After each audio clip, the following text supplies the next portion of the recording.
Everyone, welcome back to 60 Thoughts. In this video lecture, we discuss what is meant by probability density function.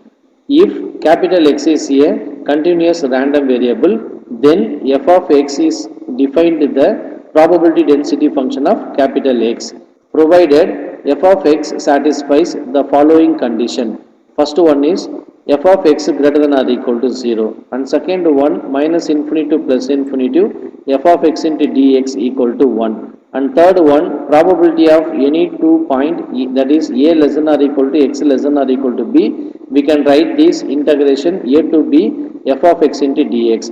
So what is the difference between probability of what is the difference between probability mass function and probability density function? Means probability mass function we can use discrete random variable, probability density function we can use continuous random variable.